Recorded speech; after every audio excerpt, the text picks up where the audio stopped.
Allen. Allen wants to go. Wants the baseline. Fade away. Yes. He's way too good. He steps around Lou and drilled it. And the Sixers have scored 9 in a row.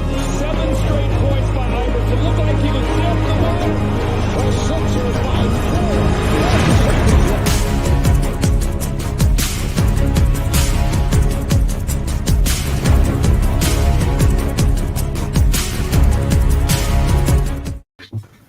And welcome to the Sports Go Radio Show presented by the Heat Ratio Sports Network. We're happy to have everybody joining us on this beautiful Sunday morning, the 16th day of May 2021. Please join in the conversation by posting your comments. We always love to have you comment. If you're not obviously inclined to do so, please post any and all comments they have regarding any of the topics we have or any of the topics that we don't talk about. We'll be sure to get to all the comments. I am Jeff, and I am joined by Michael Nibia, the coach Shane McGowan, Alex Sektia, and of course my brother Jay Selner. And of course, we want you to, of course, follow Shane McGowan always on Twitter and Instagram. And please, always remember to give Shane give Shane a follow on these various social media channels, so you can keep up with all his events that he has going on. We have a great show lined up for you. Also, we want to mention to check out sportsgoradio.com for all our podcasts on Spotify, and also check out all our sports blogs on our website as well. And don't forget to leave all your rants and opinions on anchor.fm. We have a great show for you lined up today. We'll get into all the Major League Baseball. We'll get into the NBA playoffs, which are set to begin. The NHL playoffs are already ongoing. We have, obviously, the second leg of the Triple Crown. The Preakness took place yesterday. Sorry, there will be no Triple Crown winner this year. But, there was obviously a lot of controversy surrounding, Medina Spirit going into this race. But, again, Medina Spirit did not win. So that's not going to be a conversation going forward. But we'll get into, obviously, the horse racing and all that. But we're going to begin the show with what the NFL presented this week, which is the schedule release and, all the big games that are going to be coming up in the NFL this year. And Jay, some people were fairly optimistic about the Eagles being able to come out this year and put up a pretty good record this year based on their schedule. I am not. I'm telling you that right now. I am definitely not one of those people, because they took, in my opinion, the teams from last year and looked at the record from last year and did not factor in the fact that some of the teams that are on the Eagles schedule have gotten better. Some of the teams on the Eagles schedule are getting players back, which will make those teams better. Some teams slog through just a awful season due to injury and so forth. And I look at the Eagles schedule, and I'm not taking any game for granted on the Eagles schedule right now. I think they're going to struggle to be I'll be honest with you. I think they're going to struggle to be a 500 team. Now, the one caveat with all that is we don't know how good of a quarterback Jalen Hurts is going to be. We don't know how well Nick Sirianni and his coaching staff will adapt to game situations, how well he's going to be able to call a game, how well the Eagles are going to be prepped and have practice for the different games that are going to be on their schedule. But, I look at it and I think they're going to be facing a lot of teams that are going to be vastly improved from their 2020 schedule and our 2019 schedule. And, and I look at it and I think the Eagles are going to have a very tough go of it. Yeah, I really do. And like I said, I don't know how Nick Sirianni is going to do once he gets into that. We have to prepare each week for each different teams. Now, I've been somewhat impressed by his press conferences recently. High energy. He's saying the right things, but I have no idea how well he's going to do once the pressure gets and not only that, but happened last year. You're freezing up So, there, Jay. so Jay, you're freezing up. So what? we'll go to Alex. Alex, you're nodding Okay. your head here. You agree with my brother? Yeah, Jeff, it's going to be a struggle. I don't even know if the Eagles are going to pull out a win their first 5 games of the season. The best team they might have a chance against might be Carolina because Sam Darnold's new to that system.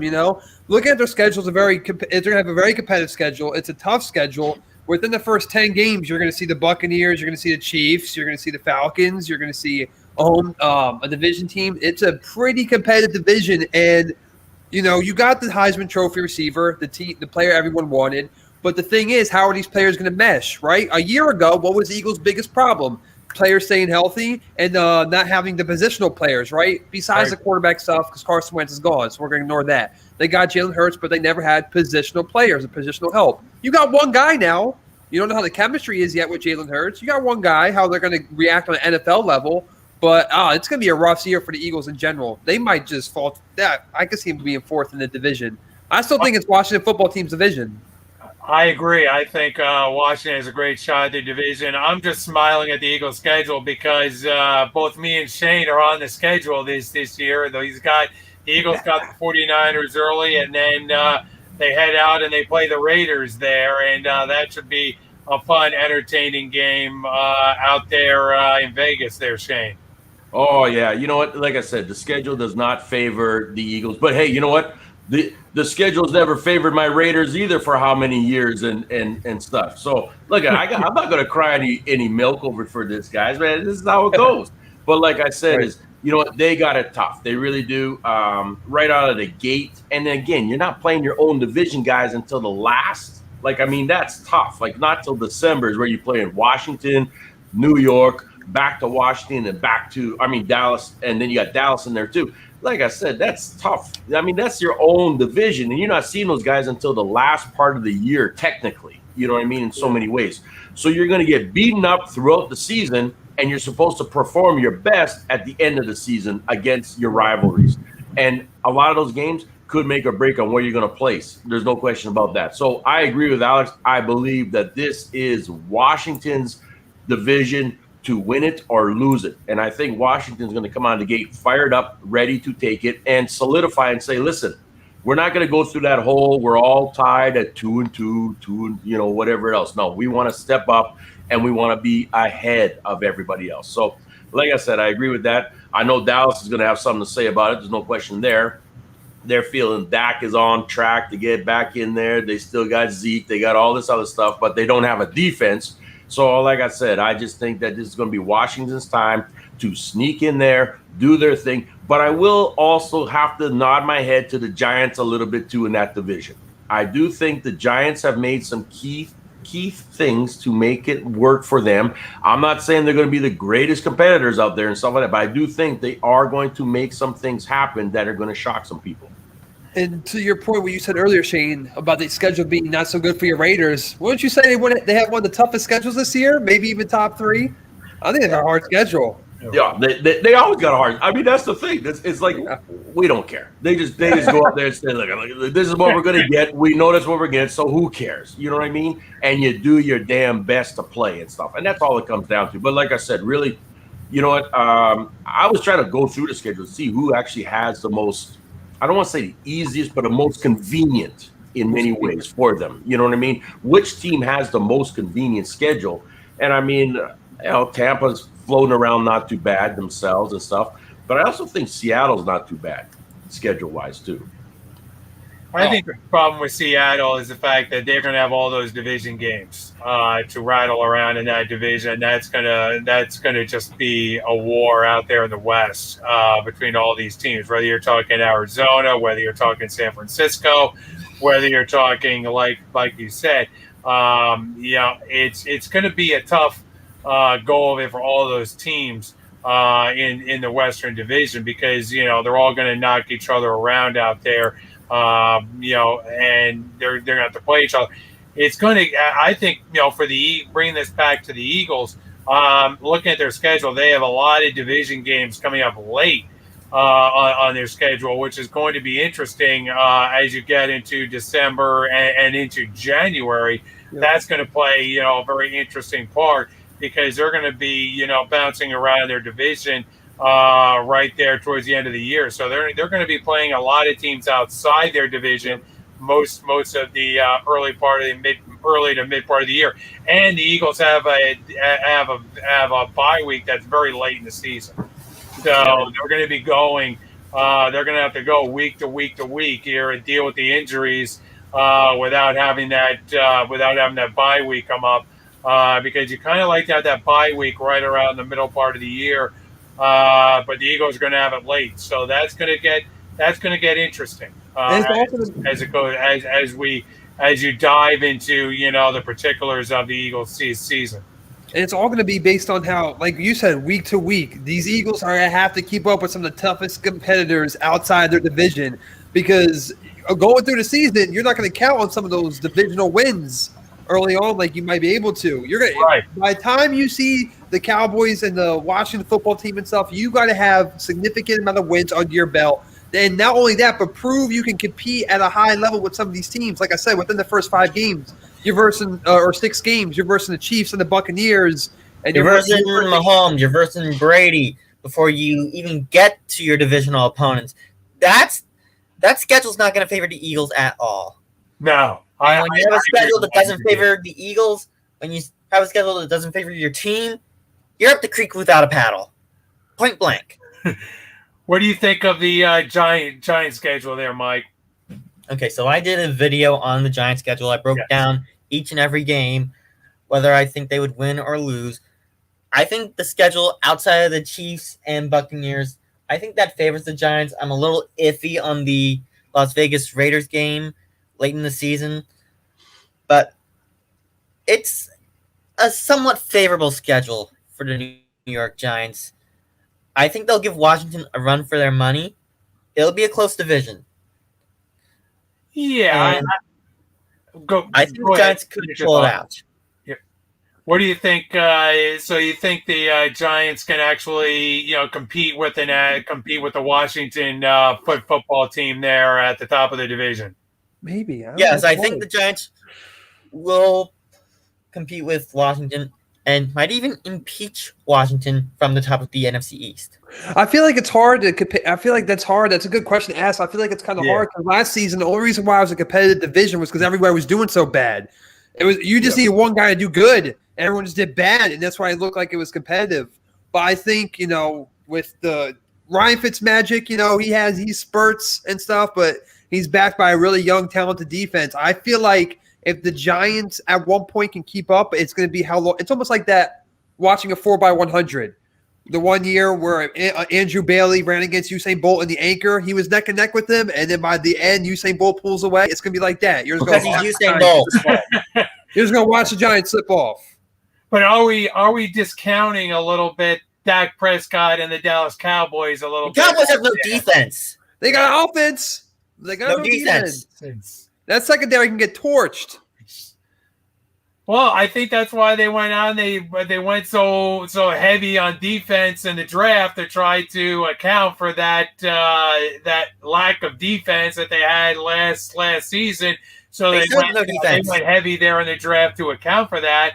But here we are. Looking at the Cowboys and say, but I think there's some I will say this. I think there's some pressure, on Dak Prescott to come back and show that he is capable of competing with some of these upper echelon quarterbacks, given the contract that he's Given the contract and his injury, coming back from an injury. and his injury. Exactly. And that's what I mean. Dak's got a lot to prove, and he's going to go out there with that ego attitude to say, listen, you got counted me out. You didn't want to give me a contract. You didn't want to do all these things. I have to fight for everything. Well, guess what? I'm going to show you how good I am. And that's his attitude when he comes into the league. That's the nature of the NFL. You got to fight for every snap. You got to fight for every contract.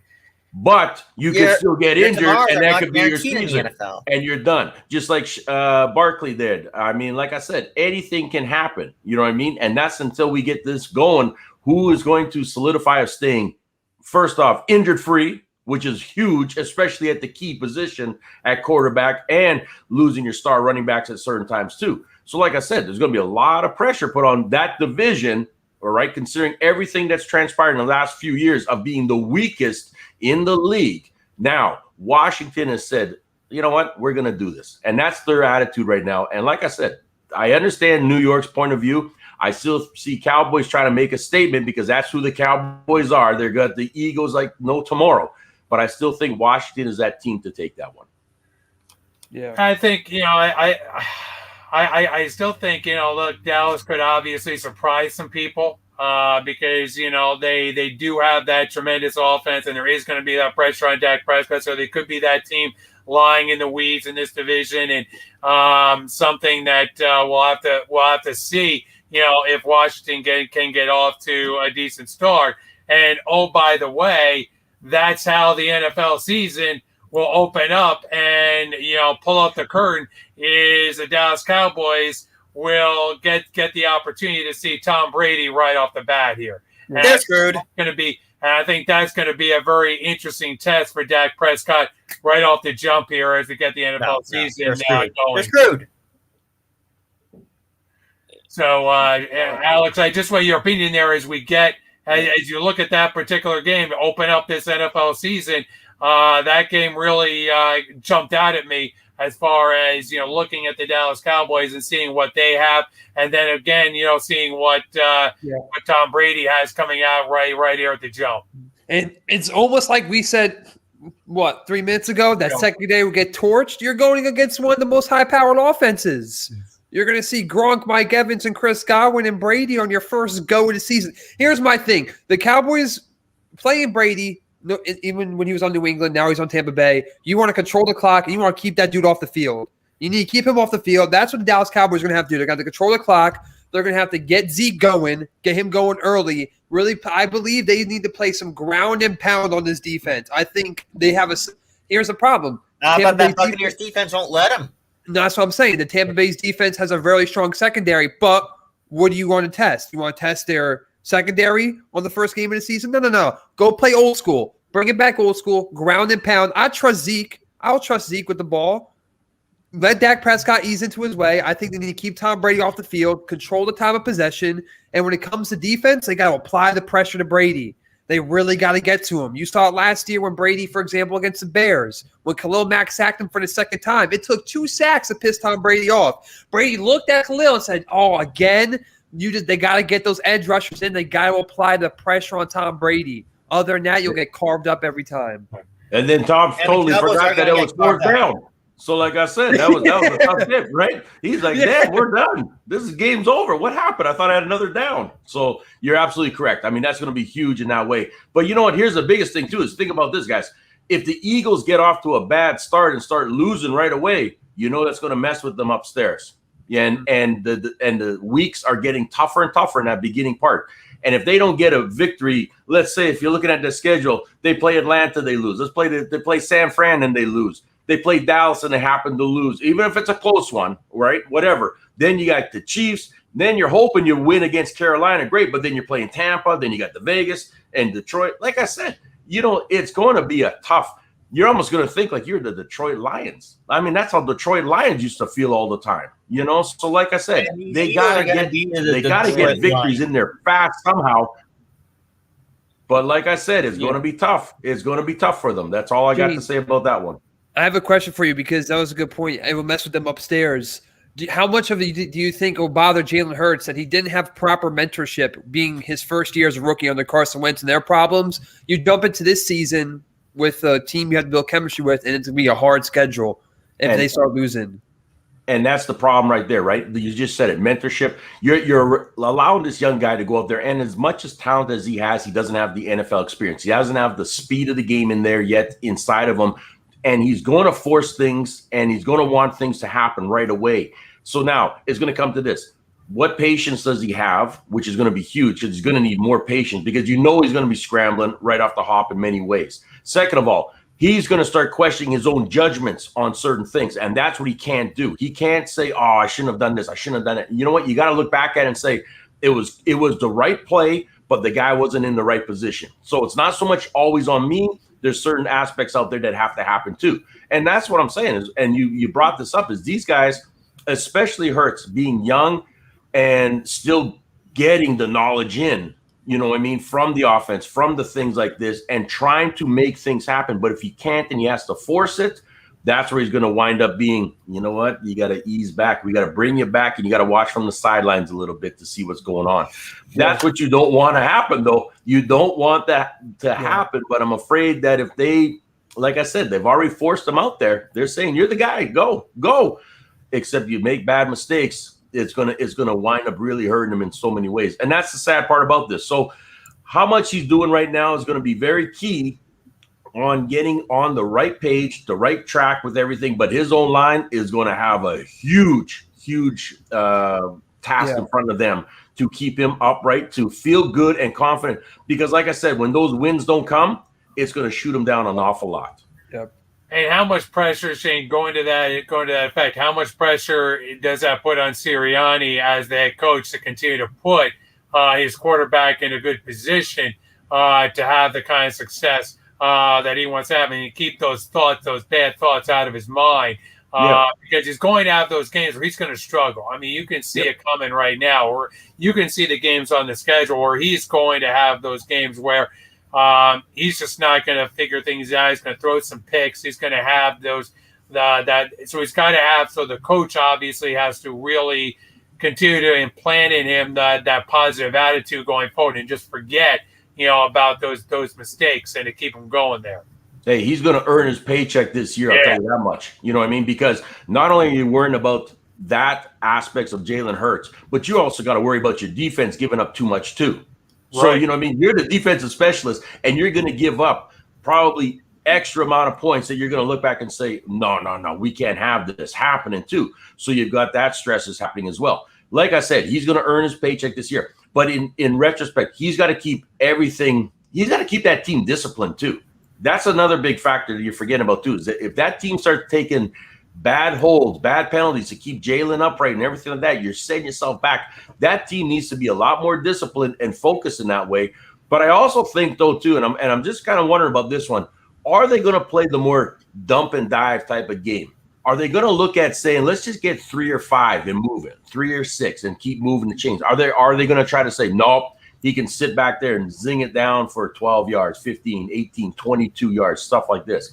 What kind of offensive package are these Eagles going to want to come in with Jalen in this way? Because like I said, it's going to dictate a lot of different things too. If I'm dumping the ball 3 yards, hopefully you stretch out for 2, there's 5. Okay, that's 1 down. Run it for a couple. Great, there's 2. You know what I mean? This is the type of thing. So what kind of Eagles are you going to get? Is it going to be a boring style of offense out there because that's the only way they can manage and move the ball? Or are they going to try to play, let's throw it, take our chances attitude?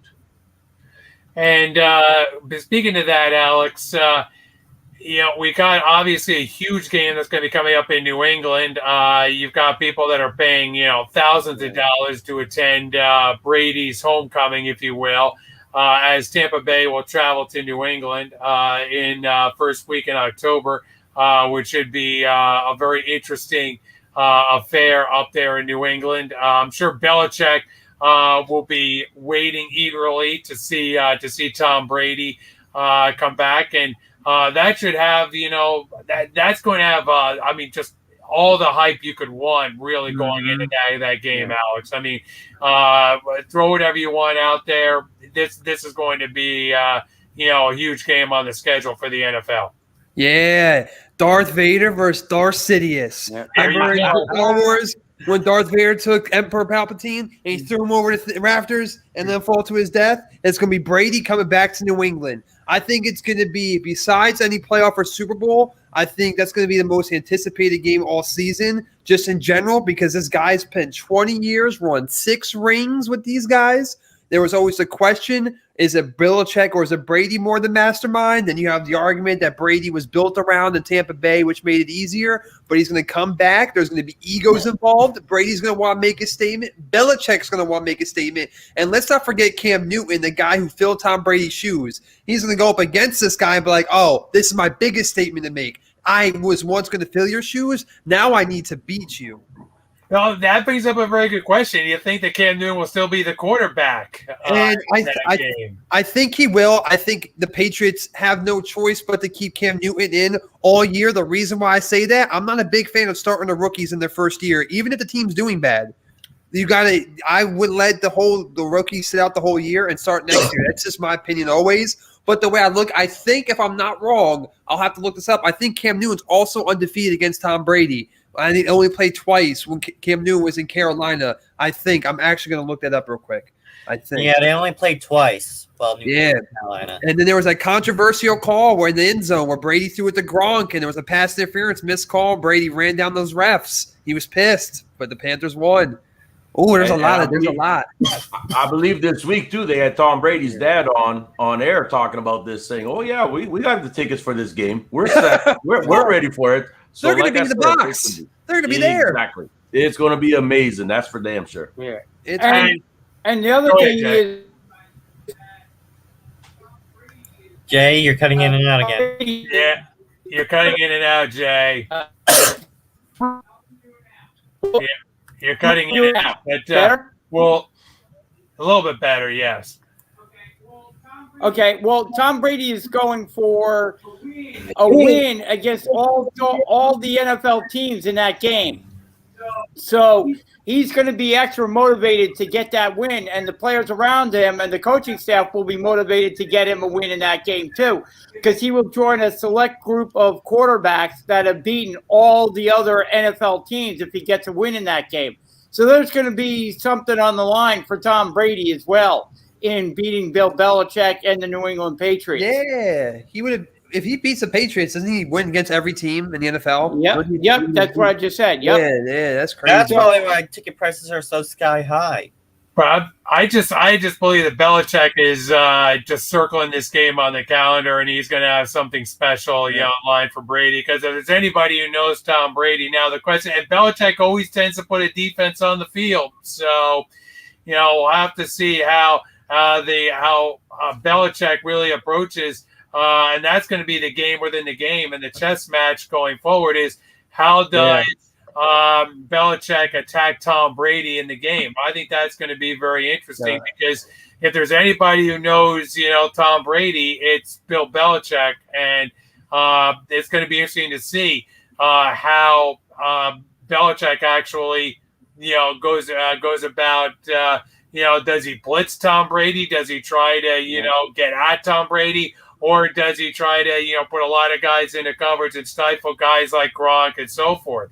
So that's going to be a very interesting game within the game because that's really how Belichick likes to live on his defense, and it's going to be that's going to be a game that's going to be the game within the game that I'm going to be watching is how Belichick approaches Tom Brady in the game. Belichick is a defensive coach. He won a ring as a defensive coordinator with the Giants before he came to New England. He's defensive minded. If I'm Belichick, I'm sending the pressure on Tom Brady. I like New England secondary enough to keep up with the weaponry from the Buccaneers. Stephon Gilmore and J.C. Jackson on those two ends, very good cornerback. Stephon Gilmore is almost as tall as Mike Evans. They're a couple inches off in height, but he's such a lockdown cornerback. I trust him one-on-one. I trust Devin McCourty over top. I like the secondary. I have faith enough to send in Kyle Van Noy and the crowd from New England. And then do you look at it like this, though, too, being a low-scoring game because of that? I think it's going to be a low-scoring game, absolutely. I think it'll be it's almost like Mayweather and Pacquiao, how everyone anticipated this brawl, and it was like, wow, it's really just a dance round almost. It was really – I think it's going to be a low-scoring game, but I think it's going to be close. I think it's going to come down to a field goal. It's going to be like, fourth quarter is the biggest time. It's going to crunch time. Yeah, I'm predicting 23-20 Tampa. I think it's going to be. I agree with Mike on this. I think it's going to be a tough game all around for both of these squads because Belichick is going to have some surprises in store for Brady. I truly believe this. Do I think the Patriots are really that good of a team going into this year? I think they're decent, but no, I don't think they're that good of a team. So I think Brady can have his way. But at the same time, it's kind of like, well, how does Brady adjust to what Belichick throws at him and so forth? So it could be kind of a knockdown, drag out kind of a game, and kind of and again, hopefully the weather cooperates up in New England and so forth, and you don't have like a rainy kind of muddy kind of field or so forth like that, but. It's something to watch as as the NFL season gets underway. Otherwise, I think when you look at the Sunday night schedule, I mean, I always tend, one of the things that I do when the schedule comes out is I look at the Sunday night schedule and try to parse that out because those are kind of the big games, the week that. The NFL likes to spell it. I think, one of the things that came to mind for me is would they have enough, to get through the extra game of the season? And I think they do. I think you look at this and there's enough games to go around where you look at this season and that extra week of games really is, a good thing. So I don't think that that's necessarily going to be a bad thing for the NFL. I think that's going to be a good thing. Yeah, I totally agree with you. I agree with you guys on that one. Yeah, I think so too. It's going to make it more exciting. It's going to make it more. That last game, everyone's usually used to throwing it away. We're going to see him play for one more game. Yeah. I love it. I'm a football fan. I love it all day.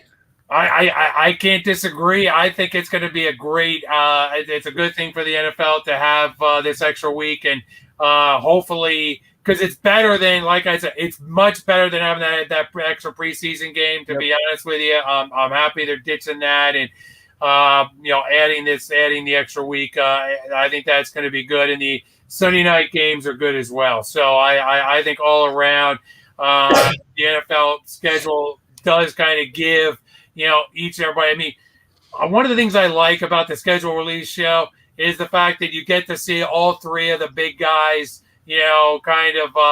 Kind of teasing each other. At the same time, you see Joe Buck going up, against Al Michaels, going up, against Jim Nance, and you see that kind of back and forth that they have about their schedules, who has the better schedule and so forth, whether it be Fox, whether it be CBS, or whether it be ABC. So. It's always NBC, I should say. So it's going to be interesting. I think obviously the streaming option is going to get bigger as the NFL gets going here. A couple more years, you're going to see more streaming games going to the NFL. So that'll be interesting as the NFL ventures into more of the streaming aspect, because that's where everybody's going now anyway. So. I think I'm seeing ABC return to the fold with this upcoming TV deal. Right. So I think that upcoming, once that kicks into effect, you start to see the streaming up, you start to see more streaming games. And so forth. I think that's going to get interesting as far as the NFL goes. Any other comments, guys, on the schedule before we dive into the NBA? I think it's also going to do good for viewings, knocking out that preseason game, add one more game in, even before the streams, the ratings for NFL were always iffy up and down like a stock chart. I think it does better adding that one more game. More people tune into that week than they will the fourth preseason game. Yeah, and again, too, is it's, put it this way, those coaches are going to make some fast decisions, too, because they're so used to their four preseason games. Well, guess what? Now you got to figure out, am I keeping the guy or am I cutting the guy? You know what I mean? And it's also the time for those players to step up even faster and say, okay, you know what? I don't get a lot of opportunities here, so I got to make a mark right away. So like I said, it's going to count right from the start. Earn the keep. Absolutely. Well, we're gonna segue now to the NBA because the NBA is about ready to end their regular season. I say finally because it's kind of dragged on here for a bit here, but finally we're getting ready to end the. Hey, at least we had an NBA season. Yes, I will agree with you there. But at the same time, it's kind of like, we've known for a while. Hey, we know this team. We know these teams. We want to get the playoffs underway. We want to get it going, and we want to see what these teams really have because a lot of these teams have just been waiting and lying in the weeds here for the playoffs to get going. So here we are. Of course, the Sixers obviously have been in a position of being the 1 seed. They have clinched the 1 seed, so they are set to go here.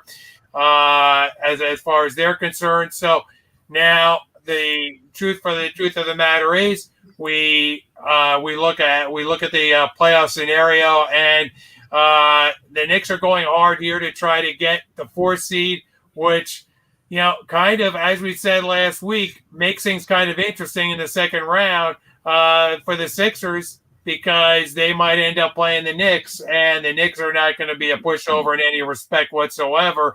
But the Knicks have some work to do today to wrap up and to get that 4th seed cemented and to do that. But I got to say, the Knicks, off of last season and the previous years, this has been a tremendous season for them to get where they are, and certainly for the other local team. When you look at the Sixers, they obviously are looking ahead to big things, obviously in the playoffs, and I don't think anything less than the Eastern Conference Finals or the NBA Finals will do for Sixer fans.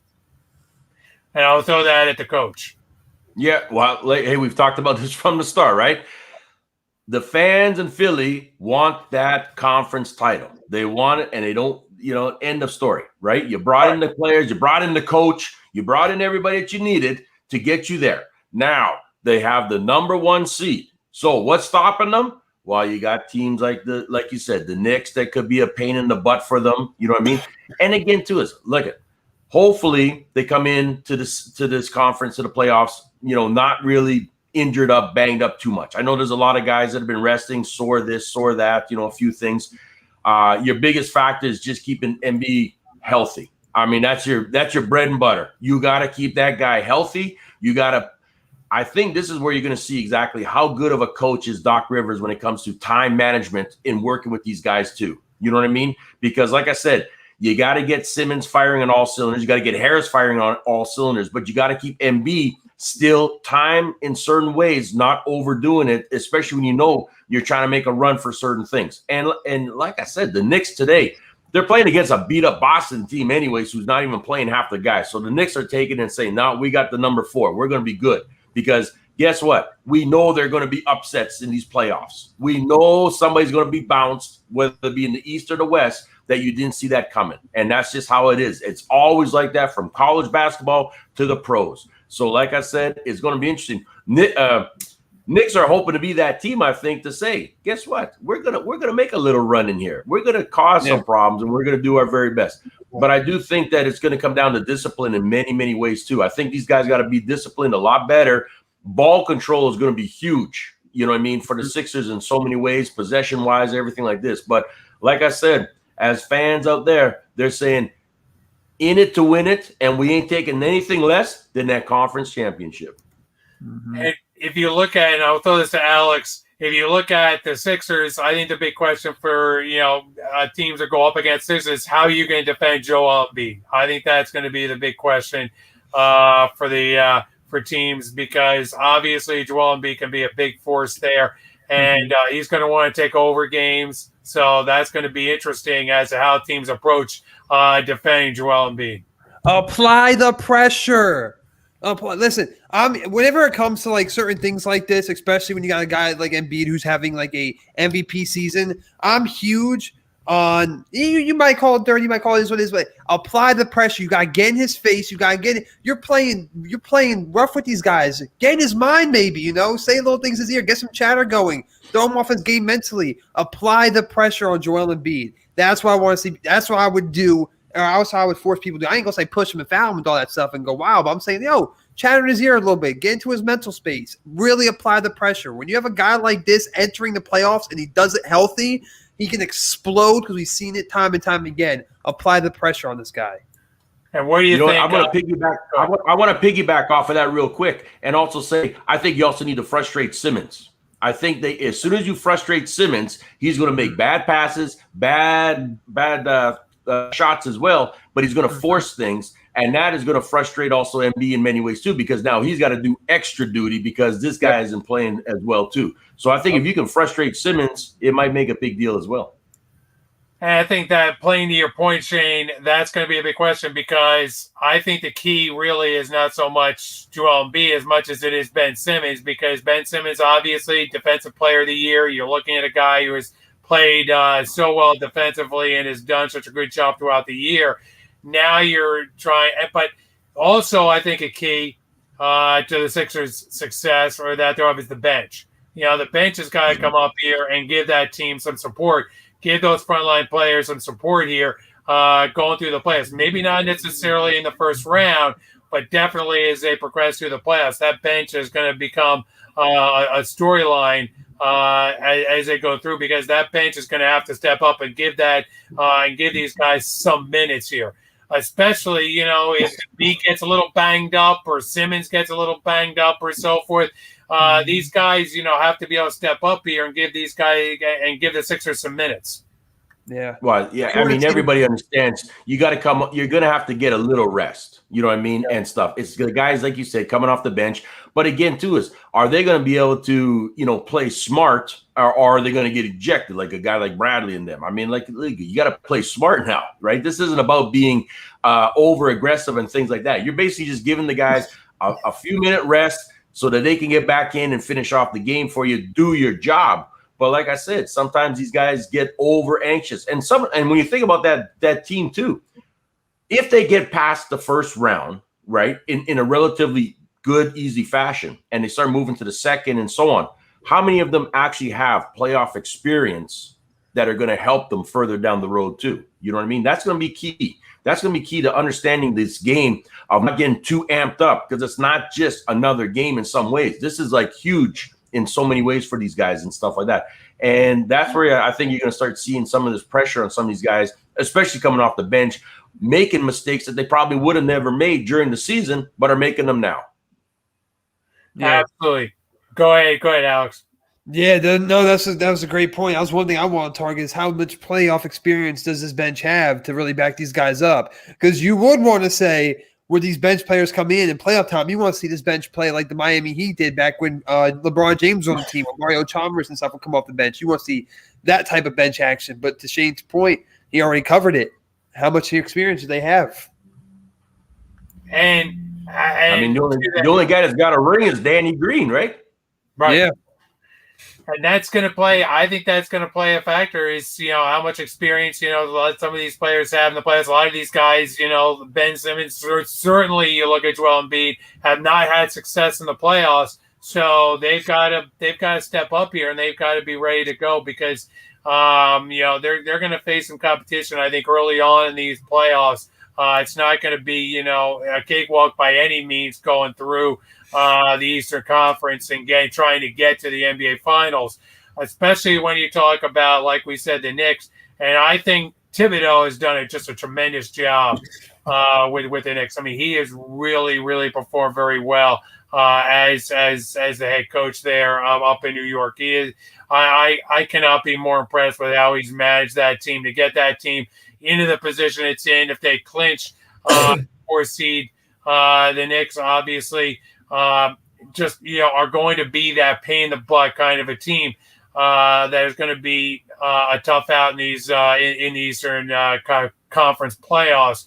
And if it happens to be the Sixers that they run up against in the second round, I don't think that's going to scare or bother the Knicks one iota. They're going to be ready to go, and they're going to be ready to face the Philadelphia 76ers.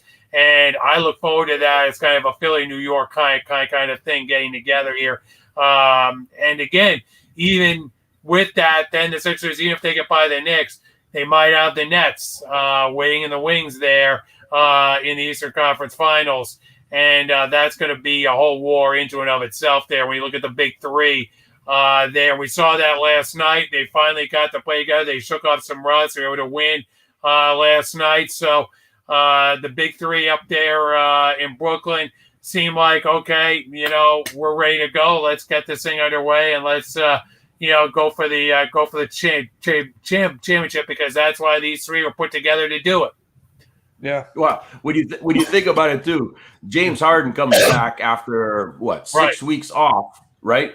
And his first game back, they throw him out there. The guy gets 12 points just like that. Didn't skip a beat. Right. No problems. You know what I mean? 5 assists, doing his thing, having some fun. And that's all it was. And everyone's questioning, can he do well? Can he still shoot it? Can he do this? Blah, blah, blah.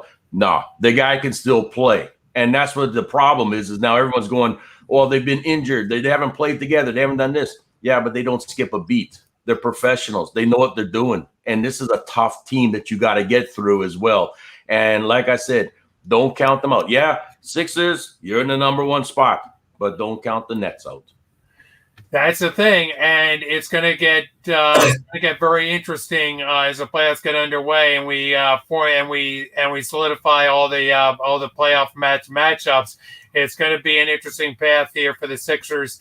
Like I said, I don't think it's a cakewalk. I think it's going to be a very interesting run for the Sixers as they go forward, and certainly. The leader, obviously, of the Nets, well, we know that's Kevin Durant, and we know that, he's hungry right now to prove that, what, I jumped ship. I went to this organization. I decided to come here and play for this organization, and I want to prove, hey, I can go out and I can win, a championship. But there are those people, and I will say, the skeptics surrounding Durant that say, what, he needs these other guys. He needs a Harden. He needs those other guys around him to be successful. And he goes and, he brings these other guys with him to ultimately have success. I tend to look at it and say, look, Kevin Durant's in a winner where he's been. And he certainly proved that, I think, with Golden State. Going out there, improving and making that run to the playoffs that he did, and winning the championship out there. Now he gets an opportunity, obviously, to do that in Brooklyn. So it's going to get this is going to be an interesting storyline to watch, as is, I believe, the storyline out west, which is going to be the storyline of LeBron James, and where does the Lakers, and certainly how does he certainly carry that team through the playoffs, being a lower seed and not the higher seed in the playoffs there, Alex. You threw that to me, right? Threw that to you as LeBron James, yes. Yeah, it's almost like the Tom Brady of the NBA. I don't have a lot of doubt in him at all. I think LeBron James is going to come in like normal LeBron James. He's been in a situation before where he has had to put a whole team on his back, and that was, remember, his first time in Cleveland when he took that team to the playoffs. He may not have won, but he's been in these situations before. He's been in comfortable positions. I feel he genuinely thrives through uncomfortable positions. I think he can turn it up that notch that you need to see him for in the playoff times. You've seen veterans with him get frustrated. You see him get frustrated at veterans. Sorry, I'm talking too fast. When J.R. Smith went the wrong way, and he was like, "Come on!" He has a younger. You know what I'm saying? He has a younger squad now. He has a different squad around him that the team knows who's the guy. They're going to look up to this guy. You are a leader. You are Mufasa right now. Lead us to the promised land. I have faith that he can do it. Work their way up the ranks. Do I think they're going to go to the finals? Nah. I actually don't think the Lakers go to the finals. Maybe. It's going to be rough. You would love to see it because of what happened to Kobe Bryant, if I'll be honest. But I think it's going to be a tough way for them to go all the way. That's the hard part. And speaking, you brought up Kobe Bryant, so we'll go right there to that last night. Kobe Bryant entered the Hall of Fame, obviously posthumously. So, we congratulate, obviously, Kobe Bryant on getting into the Hall of Fame. Just a tremendous speech there by Michael Jordan, and certainly his widow coming out, and it was a very touching moment there between her and Michael Jordan. I Bianca and Capri, I'm so happy you're here to see this tonight. Daddy was incredible. He loves you girls so very much. Congratulations, baby. All of your hard work and sacrifices paid off. You once told me, if you're going to bet on someone, bet on yourself. I'm glad you bet on yourself, you overachiever. You did it. You're in the Hall of Fame now. You're a true champ. You're not just an MVP. You're an all-time great. I'm so proud of you. I love you forever and always. Kobe Bean Bryant.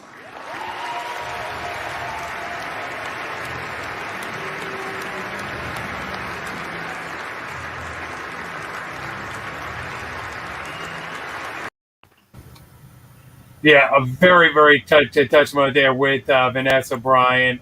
Just, to me, obviously very sad. Obviously, for those who may not follow the NBA, Kobe Bryant dying in a plane crash last year. So it's it's just something, and they waived obviously the rule to get Kobe Bryant in there as quickly as they did, but. Just a tremendous speech there by Vanessa, and certainly seeing Michael Jordan come out, it's one of those things you're talking about. Two of the top three players, top five of all time when you look at Kobe Bryant and certainly Michael Jordan, and that was tremendous. Tim Duncan obviously also going into the Hall of Fame as well. Last night. So just an all-around great Hall of Fame class last night going into the NBA. Shane, I just wanted to get your opinion on the ceremony and certainly the speech there by Vanessa Bryant. Yeah, without a doubt. I mean, great class, like you said, going in. Kobe deserves all the accolades and everything like that. His wife, without a doubt, I mean, did an amazing job under the pressure of everything that's transpired. I was fortunate enough to have met Kobe once before, so I just tons of respect for the man in that way. But like I said, much missed. But when you look at his accomplishments of everything that man has done, the list is so bloody long. You couldn't be more proud. And I mean, that's really comes down to. I mean, he made players better. He made you better out there, just like Michael made him better, just like everyone makes each other better. And to me, that's the greatest thing that you could give any player out there, a gift like that. And you know what? That's why he was missed. That's why he's loved. And that's why he will always be remembered, in that Laker community and in the world of basketball, but in the world general. So, I mean, as tough as that was for Vanessa and everybody like that, the family, my condolences to them again. But like I said, it was the greatest thing for them to see him go into the Basketball Hall of Fame like that. Do you think that, obviously, the one guy that comes to mind where I think of Kobe Bryant is obviously Shaq and Shaquille O'Neal, and the rivalry that those two guys had through the years, going back and forth because they were buddies and then they were not buddies. And then, I just remember the entire circus that went on there between the two of them. The two alpha males there in LA when Shaq obviously came over from playing in Orlando to come back and play to go out there and play in LA and join Kobe Bryant out there and win the championships out there. It kind of shows you the kind of competitiveness that Kobe Bryant had and certainly Shaq had, and to be that dominant force in the NBA that they were, and to me, there's only, if it wasn't going to be Michael Jordan obviously putting Kobe in there, the only other guy that I could think of that could do it would have been Shaquille O'Neal to put Kobe in the Hall of Fame, given their history and given the fact of all that they went through in their respective careers. Especially out there in LA, and that to me, I mean, it's just that just always comes to mind me when I think of Kobe Bryant is that rivalry that goes forward there, Alex, is between those two guys. It was just fantastic. Yeah, one of the things I remember with Kobe, rest in peace to him and condolences to the family. is, his idolization he had with Michael Jordan, the way he emulated him on the court, the way he played the game where he would dribble in and stick the tongue out like Jordan used to do and stuff, It's just the way he idolized, he grew up watching guy. It's almost like when you watch boxers, right? When Floyd Mayweather said that's all he knew was boxing, that's all Kobe knew was just watching film, studying tape, idolizing Jordan, and he perfected his craft to becoming one of the best ever. Now, I never got to meet him like Shane did, but I got to watch him play. That's something like not a lot of people who get to say, whether you're not a basketball fan, right? I could tell my kids that one day I got to see Kobe Bryant play. It just really sucks that, he's not around to see himself or hear himself enshrined in the Hall of Fame. He knows it. He knew it. He was going to be a Hall of Famer, but, it's just really sad that when I was watching it, I was like, the one thing I kept thinking of was, man, I really wish like he could have been here to like see this. You know what I'm saying? It's just a different feeling. Yeah, it was kind of he like he was the guy that appreciated the game. He appreciated the game. You know what I mean? At every level, from his kids' levels all the way to the pros. But he appreciated the game, and he appreciated the talent that was also coming into the league too. You know what I mean? And to me, that's huge from a player like that. He could have easily been any other guy and he said, yeah, I'll go whenever I want and stuff. His supportiveness to the team, but to other players out there to say, hey, listen, you got talent, kid. Get out there and do your thing. Do it smart. You know what I mean? He was that type of a guy, and that's the biggest thing. And but that's the biggest thing, I think, for Kobe was the fact he was a family guy. And you could tell that with his daughters and so how he treated them and so forth. And it's a real, tragedy. Not only did he pass away in the play coach, but also his daughter as well. And, the fact that one of his daughters, obviously. And it's just great to see his surviving daughter having the success that she's having. And that's just really due to the effect I think that Kobe Bryant had, on his family, pushing his daughters to have the success that they had to their lives. And I think that's something that's also a part of Kobe Bryant is, how big of a great family guy this guy was. Yeah. And my old boss, Dennis Angelina, played basketball with him in high school. They went to the same high school and the same team. And he told us a story at one of our phone conferences a year ago, or no, almost 2 years ago. I forget when, to be honest. I think it was about 2 years ago because it was right before he got promoted. He told a story how Kobe used to help him before school and after practice, stay in the gym with him and help him perfect his shot, work on free throws and work on different fundamentals with him because he was struggling a little bit while playing basketball with him. And Kobe always took the extra time to play with him and practice with him. That was one speech he gave to us as a team huddle or something. I remember that part specifically. And just to wrap up on Kobe Bryant, obviously, you can't talk about Kobe Bryant if you don't mention his 81-point game. I think that, goes in the annals of NBA history because I don't know that anybody, is going to approach, that. I mean, obviously, I remember watching that game and thinking to myself, my God, he scored 30. Okay, now he's 40, 50, 60, 70. And it just kept he just kept going, and it was kind of like, okay, now he's approaching, now he came within, obviously, 19 points of being right there with Wilt's 100-pointer, but I don't think that 100-point game's ever going to be topped. No. I mean, that was, but the 81, I mean, that was just tremendous, and that was obviously on January 22nd. 2006 against poor Shane. That was against his Toronto Raptors. Yeah,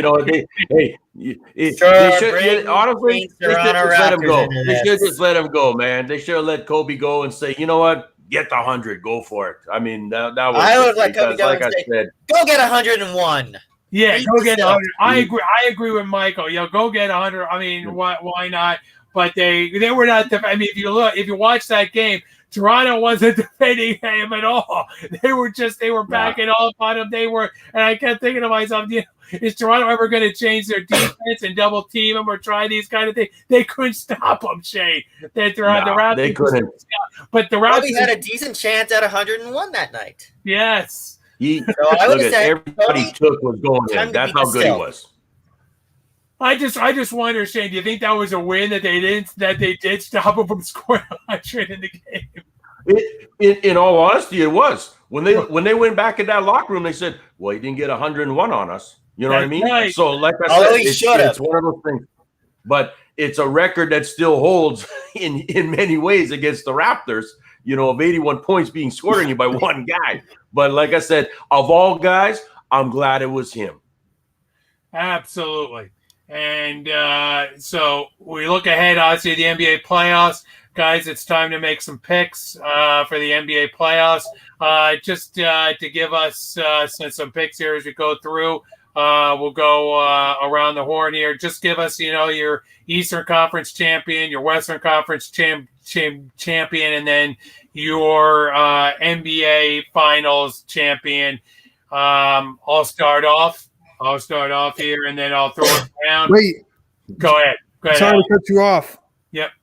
On this day, speaking of Sixers, Allen Iverson dropped 52 points on Change Raptors on today's day. Oh my God! Hey, what is Adding it? insult to injury there. I had to look it up. It The was in my Raptors head. are into charity. Well, they certainly weren't into playing much defense. I'll tell you that. Yeah, Let's have our picks here before we get into baseball and chat a little bit about baseball.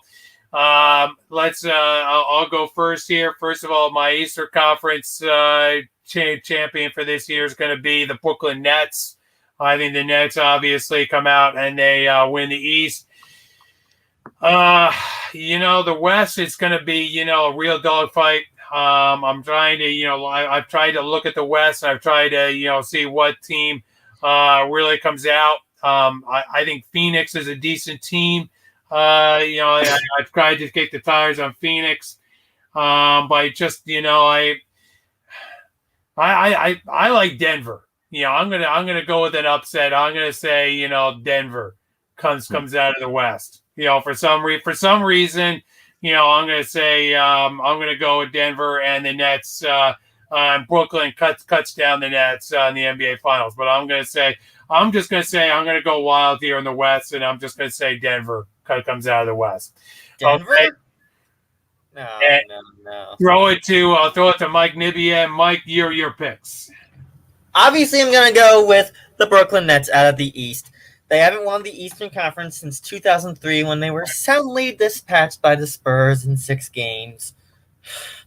Out of the West, I'm debating between the Utah Jazz and the LA Lakers, but I would love to see a Kevin Durant versus LeBron James matchup, so I'm going to go with the Lakers. And sorry, LeBron, the Larry O'Brien Trophy is heading to Brooklyn. Okay, the coach, Shane McGowan.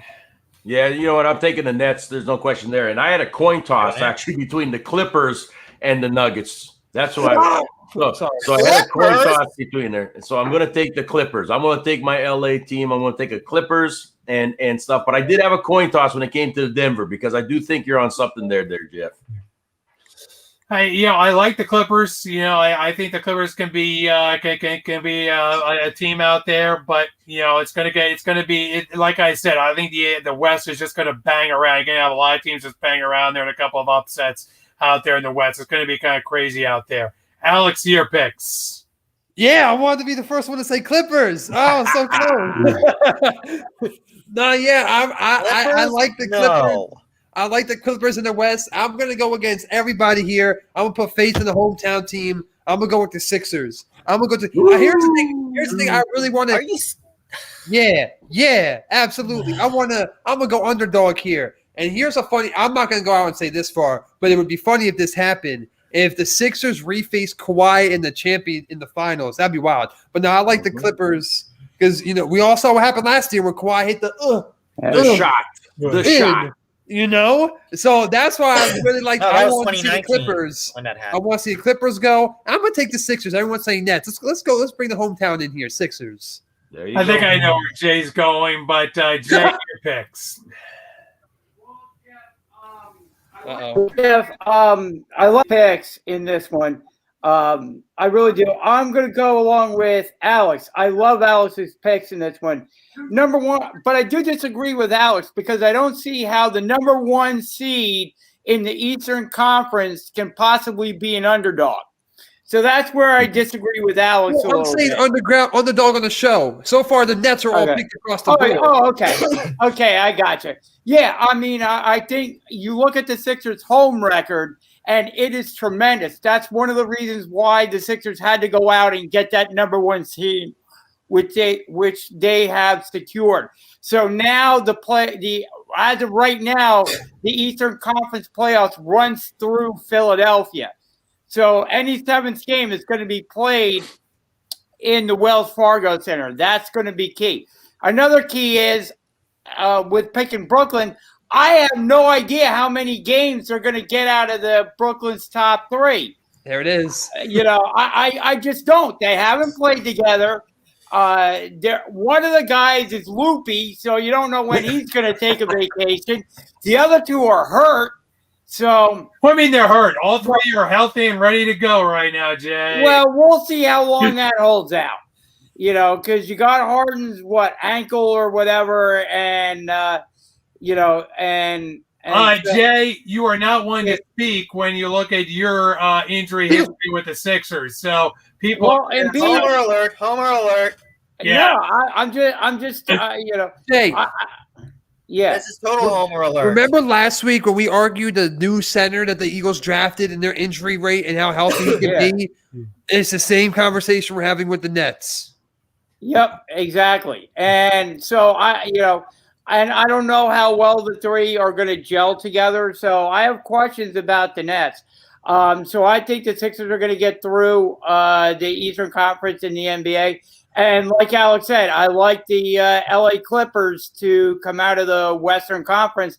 And like you said, Alex, I concur. That would be really good, really fun to see Kawhi go up against the Sixers again. And maybe this time the Sixers have luck on their side or are able to beat the LA Clippers. But I do think the Sixers, and I would expect at the very least, securing the Eastern Conference number one seed, I would expect and I would demand of the Sixers with better coaching this year than they've had in the playoffs up to now.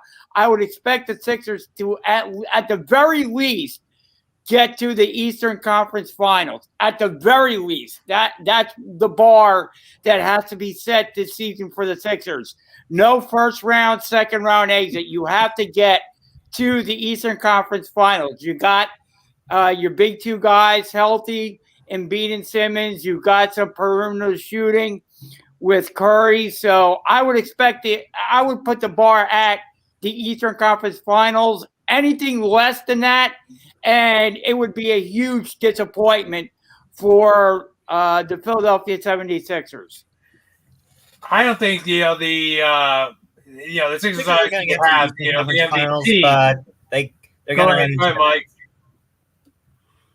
Yeah, I think the Sixers make it to the Eastern Finals, but they're going to run into the Nets at that point.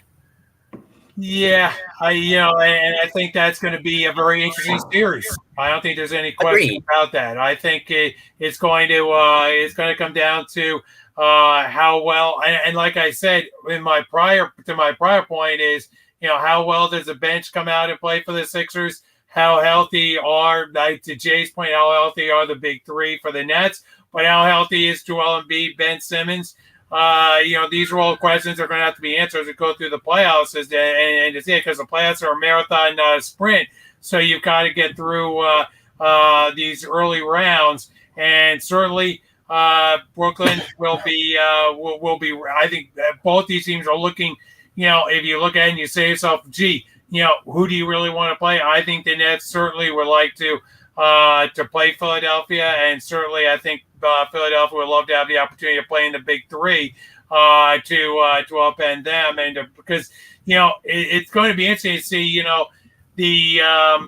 I want to say it's going to see spread lines from Vegas and so forth when you get to that point and you're playing and the Sixers are playing the Nets. It's going to be interesting to see what kind of spread they give, what kind of underdog. They put possibly the Sixers. I don't think the Sixers will be a big underdog, or the Nets. I think it'll be close one way or the other. So we want to know. I mean, obviously, what are your NBA playoff predictions? Let us know. Tie us up in the comments section, and we'll get to your comments. And we're certainly interested in those going forward.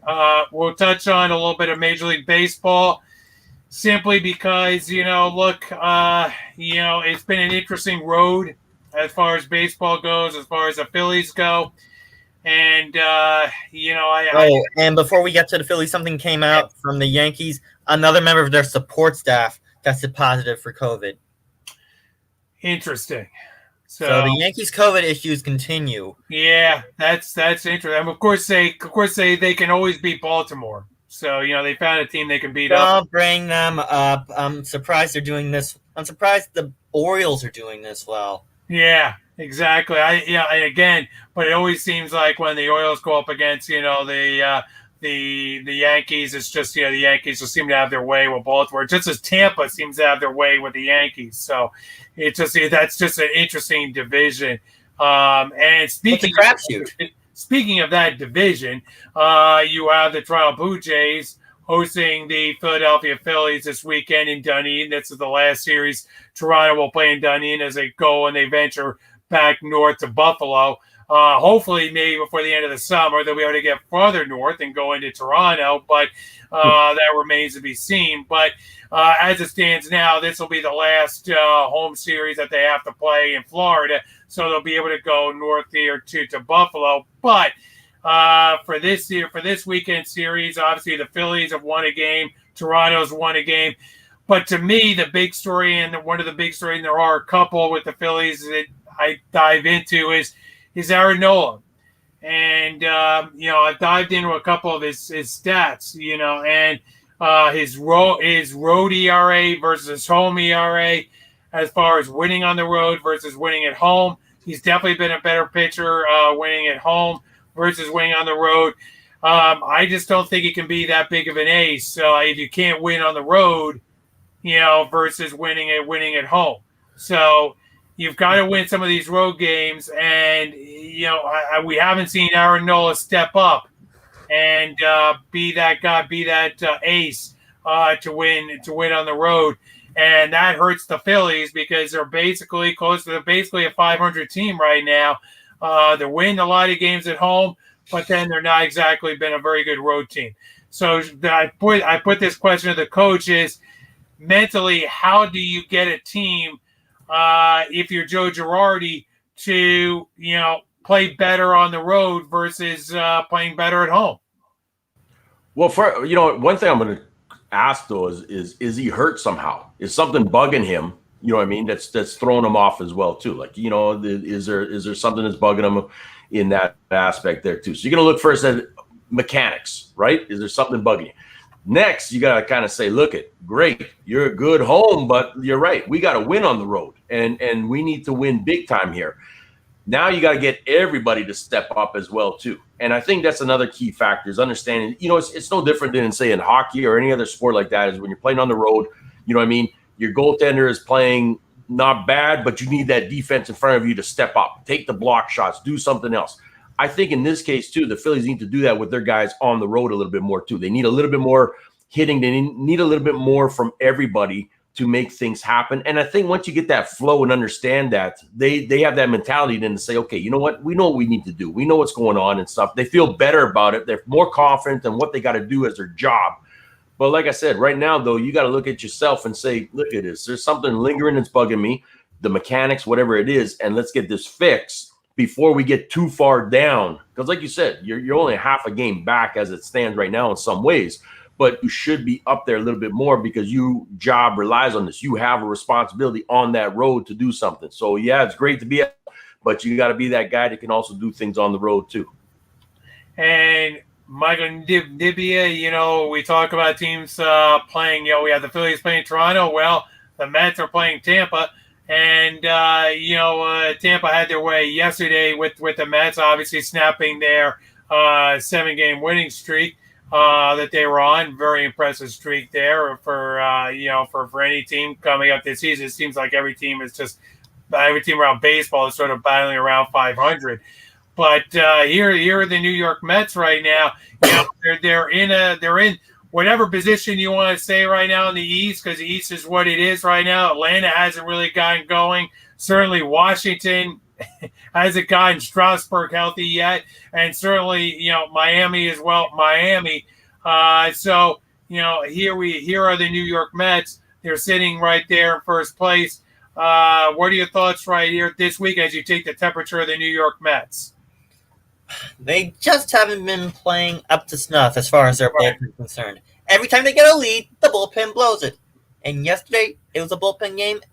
Yep. And guess what? The bullpen blew a lead. So they need to shore up their bullpen and do not use Joey Lucchesi. I don't see how they can continue to bring him out of that bullpen. Yeah, they keep bringing him out. He's got an ERA over 9. Yes. Just don't use him. And you wonder why I've been staying away from him in fantasy. It's because he's erratic. Okay? He is absolutely erratic.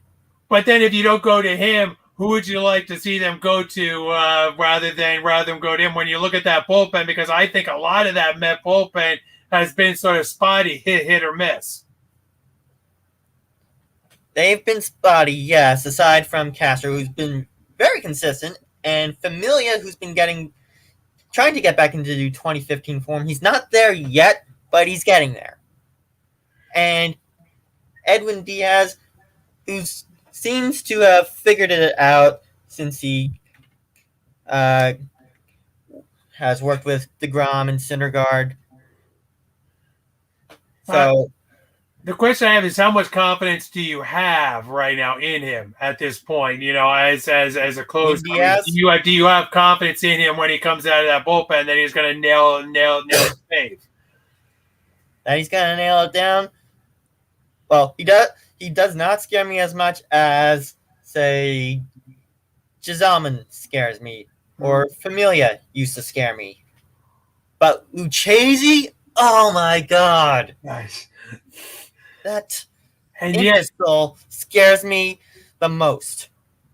And obviously, you look at the Met offense, on the other side of the coin, and you start to say, okay, when are we, going to see this offense really step up and really kick it into gear, on a consistent basis? A lot of it, I use that word consistent because that's been what it is. It just seems like a number of these. A number of these players on the Mets have gone up, they've gone down. It's just been that kind of an early season as we approach Memorial Day. The fact that we've had this kind of up and down thing going on here. Yeah, and the Mets just fired their hitting coach Chili Davis. They replaced him with a guy whose name escapes me, who used to head the development staff for the Mariners. Good hire for the Mets, and with this new hitting coach, I think they'll be able to right the ship in terms of their offense. With that, we've got to obviously talk about one of the stories that has gone around in baseball, especially yesterday, was Albert Pujols. Albert Pujols last week was obviously released from the Angels. The Angels obviously, has a couple of players that they wanted to get into the lineup. Albert Pujols wasn't producing to their expectations, so they decided to, part ways with the future Hall of Famer. Shane, he ends up going to the Dodgers, which is an interesting. Everybody goes to the Dodgers. It's an interesting place. Somehow everyone goes to the Dodgers. At least he doesn't have to go far to go to. Because a lot of people were thinking, okay, he's just going to reunite. He's going to go to, St. Louis. Okay, he's going to reunite there. And he ends up in L.A. So here we go with Albert Pujols with the Dodgers. Like the Dodgers need any more firepower, Shane. Yeah. Well, just put Again, another at least ring he doesn't on have that, to go on far. that finger. Okay. You got to put another ring on the finger is what it comes down to, and everything. But no, like I said, I mean, hey, you know what? Something was offered that he couldn't resist. And that's all it comes is opportunity to, you know, look at another championship in some ways, right? That's kind of what you're looking at. And I mean, really, it's not a no-brainer in many ways. And as much as, yeah, you think, well, okay, go to St. Louis or whatever else, you know, it's right there. And I do think you're right when it says he's not very far when you are in California. He likes it there. He's happy. I mean, I wouldn't have been surprised if he actually went to the Padres too, though. You know what I mean? So I just think that's another big thing that you got to look at is when they're happy where they are in that living style and everything like that. They don't necessarily want to change it in many ways if they don't have to, and they still go to a team that they think is going to get them somewhere. Do you think, Shane, that this lights a fire under Pujols having been released and saying, you know, look, I still got something left in the tanker. I'm going to prove it, and I'm going to come out here with the Dodgers, and I'm going to show everybody that, you know, I still got some of these skills left in the tank here, and I'm not totally done at this point. Big time. It does for everybody. It does for everybody that gets released or, you know, told to, you know, we're done with your uses right now and stuff like that. It puts a fire under you. Of course it does. You know what I mean? You got something to prove. You're in the story. You're done. You got something to prove, and you're waiting for that opportunity to say, you threw me out. Well, guess what I just did? And then you walk around, you got the big shiny ring on your finger after too. So like I said, there's another thing that plays with this, and that's what these guys look at. So yeah, I think it's great for the Dodgers. That's for sure. Do you think this was kind of, and we didn't get into this last week, so we'll get into this a little bit now. Do you think the Angels were correct in sort of releasing him? Because if you look at the last, 10 years, he obviously did not live up to the contract that he signed out. There was a huge contract he signed. Obviously, there was a number of teams that, consider themselves fortunate that they didn't sign Pujols to that Pujols didn't accept it because, again, the Cardinals did put out a deal to Pujols back in the day to re-sign him and to keep him in St. Louis, but he decided to go out and take Artie Moreno's money out there with the Angels, and he certainly did. But in this case, from my standpoint, I'll just give my opinion right off the bat here. I think the Angels were right in doing what they did because he just wasn't living up to his numbers. Just have been in decline for several years. He hadn't been the outpost. He's had several injuries. We know about the foot injuries and so forth that he's been dealing with. The Panettiere that he's dealt with throughout the last several years, and the fact that his numbers just have not been there, and they've had other guys that have come up that need to be in the lineup, especially some of those younger guys that need to take that have taken some of the at bat that need to be in that lineup on an everyday basis. So it comes to the fact that here you have this Hall of Fame, future Hall of Famer, but at the same time, it was the point where, okay, we've got to campaign, we got to move forward here without this player. And I think, look, there's a message for a lot of these teams that have signed a lot of these guys to these long-term deals that are going out there that, look, is it going to pay off, for a lot of these teams going forward? The Mets, obviously, they're banking, and I would put this to Mike Nibbia. The Mets obviously put a lot of stock, into their shortstop for many, many, many years. And you wonder, if that's gonna pay off for them, in the long run, or whether, because I know your answer. I want to just get it on the record because I know you're not a fan, Mike, of these long-term deals at all. Never have been, never will be. I've never been a fan of these mega deals. Never will be a fan of these mega deals. Why are teams still issuing these mega deals?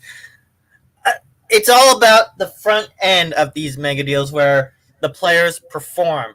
In the back end, you see the players on the wrong end of 30, their production starts to decline, and it just doesn't pan out in the back end. So why are teams still issuing these 8, 10, in some cases, 12 or 13-year mega deals worth $250, $300 million when they won't get any performance in the back end. It's not right. MLB, Players Association, you gotta do something about this. You gotta curtail the mega deals. NHL did when they said, nope, Devils, you can't do this 17-year deal with Ilya Kovalchuk. And if you look at Francisco Lindor, he had some issues, obviously, in Cleveland at the end there, and the Mets jumped, on Lindor, and now they have to obviously live with the production that they get, out of this guy. Hopefully, this guy comes back and it's like gangbusters because he is Mr. Met right now out there. He is going to be the guy out there. I know DeGrom really Mr. Met, but Lindor is really Mr. Met on offense for them, and they're going to need this guy to put up those big numbers that he's known for. That he's known for, exactly. So the money, again, the contract that Lindor signed, we're going to see, whether or not that that contract becomes a burden, obviously, to the Mets, even though they truly had to do it because when they made the deal for him, so they've got to go out there along with Carrasco, obviously, but they've got to go out there and they've got to make the deal. They had to go out and they had to make the deal for Lindor, and they certainly obviously paid the deal. We'll just have to see if it turns into more of a Pujols type thing, or whether it turns into, or if it turns into a Lamoriello heist. A Lamoriello heist, yes. So that's going to be interesting. Lamoriello was famous for pulling off these heists. Yes. So we'll see what happens there. Before we leave, Jeff. Jay is back. Yep. So Jay, your comments. Well, here's the thing. I want to end the show a little bit hot here. Yeah, I have some questions to throw at you here and to throw at our audience here. And feel free to type in your comments here on our social media pages. But here we go. Scott Kingery, are you concerned about him? Is he approaching Dom Brown territory at this point? Because we see him promoted a couple of times to the major league roster. He is struggling mightily at the plate. Under 100 is what he's batting. Strikes out a ton. Do you think he is approaching now Dom Brown territory?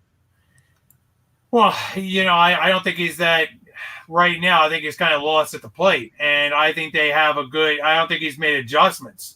Quite frankly, to what teams are throwing at him. Pitchers obviously made adjustments to him. He obviously started out kind of well in his career, but he hasn't made the adjustments yet. I'm more concerned, if you want to know my honest opinion, I'm more concerned about Alec Boehm right now as far as, his numbers, because, he was known as a guy who was going to spread the ball around all the field, did 25, maybe 30 home runs. And if you look at his numbers, I think he's walked like 3, 4, 5 times, all year. He's not drawing the walks. He's striking out a ton. So to me, I think the bigger concern for the Phillies right now is Alec Boehm. To me is the bigger issue going forward. And then, no, I think I disagree with you, because I think Alec Boehm, I think what has happened is Alec Boehm came up. He was extremely hot, getting hits, big hits, which I think he can still do. I just think that they're pitching him probably a little bit differently. So it's that cat and mouse game where the other teams, the other pitchers have adjusted to Alex Boehm and are probably pitching him a little bit differently. And I think it's up to him to adjust. I think his swing is, it's just up to him to kind of adjust to what he's being pitched. And I think he's intelligent enough and talented enough to do that. I just think that's what it is with Alex Boehm. But I'm more concerned with Kingery, because you look at the contract the Phillies gave him, that huge amount, multi-year deal that you guys were just talking about, before another mega deal. Yeah, before you even played in a major league game, the former GM gave him this huge contract.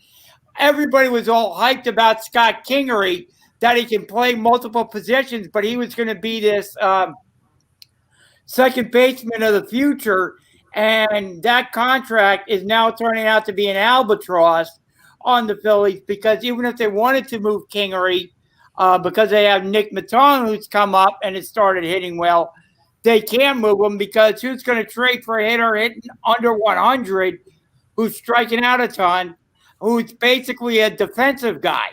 You know, I mean, Kingery has to figure something out. And unfortunately, being where he is on the Phillies, being the last man on the bench, so to speak, not playing every day, he's finding it tough to get at bats. And the only way you can get out of this funk that I attribute to Gabe Kapler and staff for their analytics and altering his swing.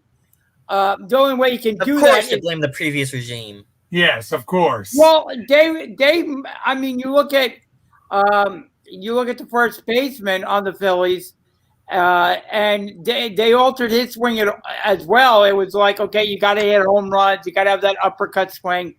And now that he's got his swing back, yes, he's always been streaky, but now that he's got his swing back, he's doing a lot better. And Kingery's just not been able to find that swing that he came up with. So the only way you can do that is to get at bats in games. I mean, you can take extra batting practice, you can practice on the side, but that's not a game situation. That's not going up against major league pitching. And that's what he needs to do. So he needs to go down to AAA and get regular at bats, work on his swing. And I think Kingery J is Kingery. I think that's just the way it is. Yeah. Alec Bohm to me is more of the issue. I disagree with you because Bohm to me, he's not saved by his. If you could say that he was saved by his defense, okay, that'd be one thing. He is atrocious in the field. He is simply atrocious. I mean, last night being an example, I mean, he had throws. Yeah. He's simply atrocious in the field. So his defense isn't saving him. So, he's not hitting well. And the fact of the matter is you can say, that pitchers are made tough, sure. But, this is a guy who was brought up that was supposed to be, one of the big players. I mean, he was supposed to be, a bright star. He's supposed to be one of the big players. Whether or not that's out, we'll wait and see. But to me, his defense is atrocious over there at third. Walk rate is. I mean, if you look at his now, again, I know that walks or strikeouts, everybody is that way, but his is so obscene. It's crazy at this point. So he's basically not. To me, this is a guy that you really have to that you really want to focus on because if you go down the pecking order of the hitters in the Philly lineup, he's got to be one of the top 4 or 5 hitters in that lineup that you got to fear. And right now, I'm not fearing Alec Bohm for nothing in the lineup. So especially now, you look at Harper and Real Muto having some injuries and being banged up a little bit. There's concern there a little bit, but I agree with you in the fact that if you steer the conversation towards a contract and you steer it towards that, absolutely. The Phillies the Phillies made a commitment to Scott, and that's just not paying off in any way, shape, or form. But they've got other guys right now that are taking playing time away from him. And deservedly so, because right now, he's just not being able to put the bat on the ball at this point. And the other thing I wanted to ask you, Jeff, are you buying into the recent Vince Velasquez resurgence? No. Given the Phillies some decent outings recently, can he be that? Are the Phillies 4 starters deep? No. No, I don't think they're even 3 starters deep. I mean, what are you talking about? 4 starters deep. No, I think they are 3 starters deep. I just got off talking about Aaron Nola and the fact that Aaron Nola right here has a problem on the road, and you can't be a legitimate starting pitcher if you're not able to win big games on the road. I mean, part of that is the Philly offense too, and the Philly defense. No. Don't put on that. Look at his ERA, road ERA versus home ERA. There is a big discrepancy there between the two. I am more than concerned about somebody when you needed a win. No. Look, when you needed a win in Atlanta, coming off of that bad loss you had in Atlanta on this road trip, Aaron Nola wasn't there. He gave up a couple of runs in that first inning in Atlanta, and away the Atlanta Braves win in that game. Again last night. Last night he was decent. The Phillies should have won last night. That's not on Nola. That's on the Philly offense. But overall, his ERA has not been. I have no. The last couple of years, his road ERA has been nothing to write home about. That's fine. That is a big concern going forward. Is what Aaron Nola produces on the road. Am I buying into Vince Velasquez? No, I am not. No. Neither am I. I think they're handling him in the right way. I think that dangling that you may be out the next start, I think that's a good way of handling Vince Velasquez because he seems to be pitching better. But no, I'm not buying into Vince Velasquez just yet. He has to keep rolling for me to buy into him. Absolutely. That's just the way I feel about it. But I think he has been doing better. And, for right now, looking at what he's given them, you can't ask for much more out of your fourth or fifth starter because all you want out of that guy is to get you 5-6 innings, and that's what he's giving, and keep you in the game, and that's what he's giving you. That's really what he's giving you. And you look at the Philly lineup today, you don't have as of today, Sunday, you don't have Bryce Harper. You don't have JT Realmuto in the lineup. He's battling an injury. You don't have Segura in the lineup. He's battling an elbow injury. I mean, the Phillies offense is – and you have McCutchen DHing because he has a hip. So the Philly offense right now is really banged up, and they have to lean on their pitching to keep the game close and to give their offense a chance to eke out a couple of runs because you don't know what you're going to get. This team does not, and I know it's a theme around baseball, but the Phillies don't really, manufacture all the runs. They just sit around waiting for the home run. I mean, that's how they approach it. So, they're not a team that's going to, hit, this offense is kind of limited in the fact that, they're always kind of swinging for the home run. I know that's around baseball and, it's prevalent around baseball. I know that with the analytics and so forth. But, for the Phillies in particular, they just, this offense just, and we've seen it the last, couple of years with this offense, they just sit around, kind of waiting for the home run to pop the home run. And they don't kind of manufacture runs, the way that you would like to see a team do. And I think that's one of the issues with the Philly offense. But this team is about, as they are, about a 500 team. I mean, that's what this team is at this point. We'll see. I think their potential is to be better than that. I think they're a better than 500 team. I think they will be competing with the New York Mets for the division. That's what it looks like. You look at this division, and it looks like the Nationals are fading. The Marlins are fading. So it looks like, the Braves are just kind of hanging in there. But it looks like this could be a two-team race between the Phillies and the Mets all season. And they just have to get their offense back. And figure this out. pitching staff, to me, I mean, look, I don't think you're going to win if you don't have a strike, you don't have an ace, and I consider Aaron Nola to be that guy, unless you want to crown Wheeler the ace. What about Zach Wheeler and Zach? If you want to consider Wheeler the ace, that's fine.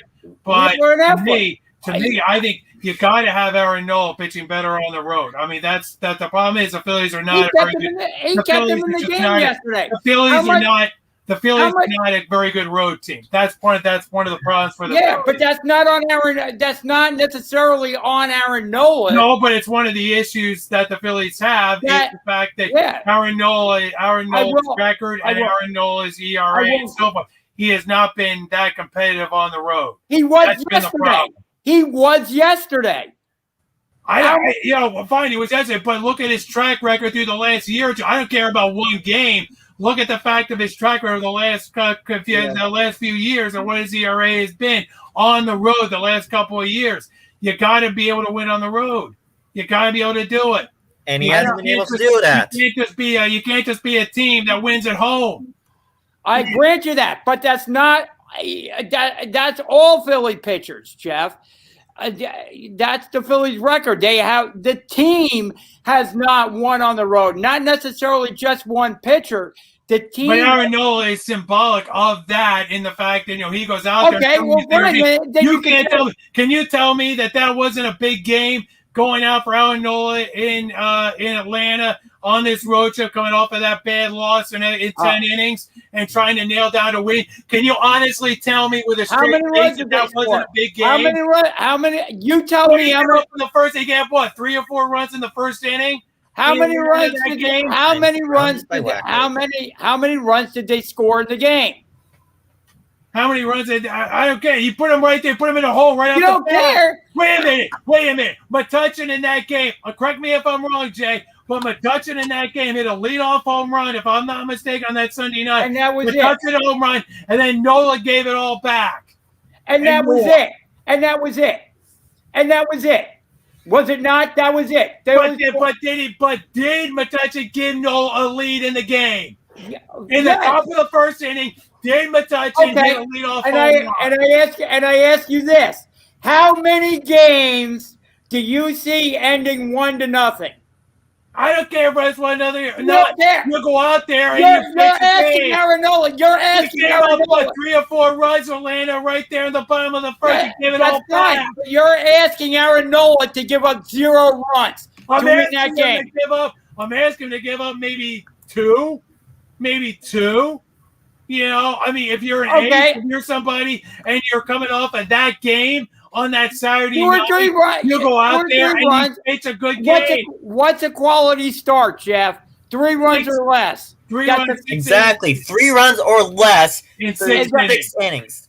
And what did Aaron Nola do last night on the road? 3 runs or less. Well, what has he done in the last couple of years on the road? What is his road ERA been? It has not been good. But that's attributable to the entire team. It's attributable to Aaron Nola. It's attributable to Nola. You gotta pitch well on the road. So what you're saying is no other Phillies pitcher loses on the road. They all win. They all give up 3 more. They all give up 3 runs or less, 2 runs or less on the road. That's what you're telling me. I'm telling you, Jay, that if you're a pitcher and you want to be called an ace of the staff, you got to go out there and you got to find a way to win the game.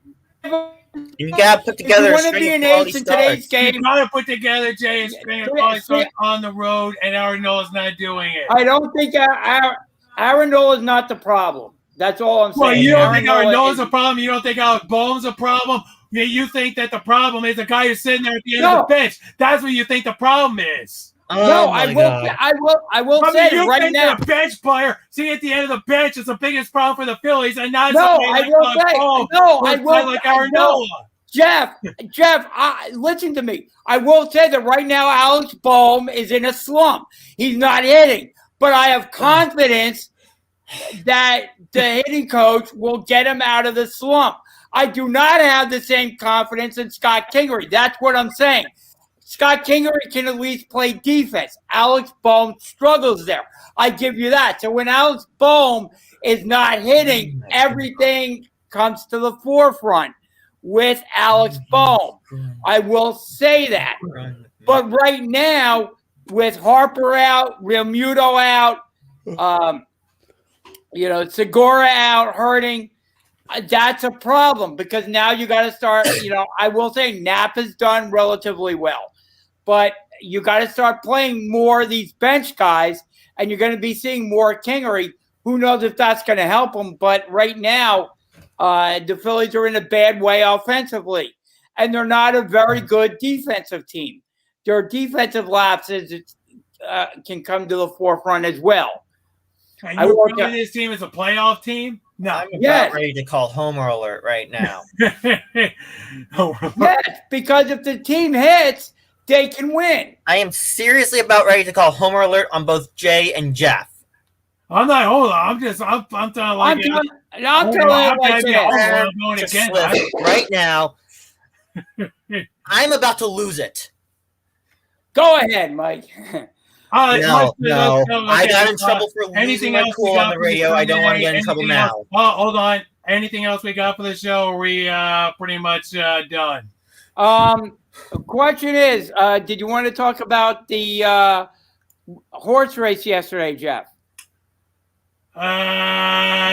Basically, I'm just happy that the horse didn't, Bafford's horse didn't win. So we don't have to worry about a Triple Crown.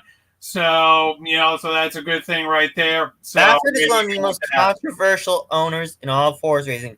He is shady. He is sketchy. I don't trust him. He's the winningest trainer. He's the winningest trainer in the sport. So but he's also controversial. And he's a two-time Triple Crown winner. He has 2 horses that have won the Triple Crown, so you can't knock him too much. I can't knock him too much, but after the Medina Spirit incident, I can't trust him.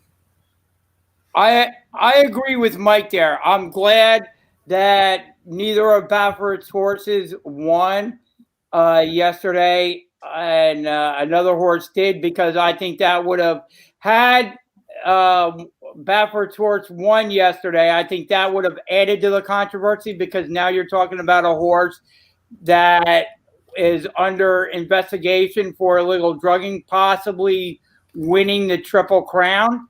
So, yeah, I mean, we would have been talking about it a little more. Now you don't have that controversy looming over horse racing. So I want to congratulate the winner yesterday. But Rumbauer, yep. Rumbauer, yep. So I want to congratulate the winner. But yeah, you don't have that whatever, sword of Damocles, if you will, hanging over that black mark. Well, Jay, he was tested. There was a lot of scrutiny. I mean, there was a deal made, and he was under tighter scrutiny. So yeah, Spear was under tighter scrutiny, better testing. So there was that's just the way it went there as far as the Preakness went. Yeah. So Bafford agreed to it. So it is what it is, and Rumbauer was just a better horse yesterday in the race, and it's something that we don't have to worry about or discuss at this point. So yep, exactly. Yeah, we are not at liberty to discuss all of that. Yeah. If we were, I would have sent both Jay and Jeff to the back of the field like Chase Elliott is to Dover. There you go. Anything else? Nope. I think I'm good. Very good. We'd like to thank everyone for joining us this week on the Sports Go Radio Show presented by the Heat Ratio.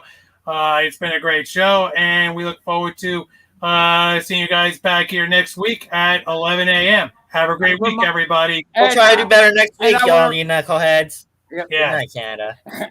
Yep, and I want to invite everybody to like, follow, and share us on our social media sites, both on the Heat Ratio and for Sports Skillet. Get the word out. We put the show on for you guys, and feel free to add your comments. So we'll see you guys again next week.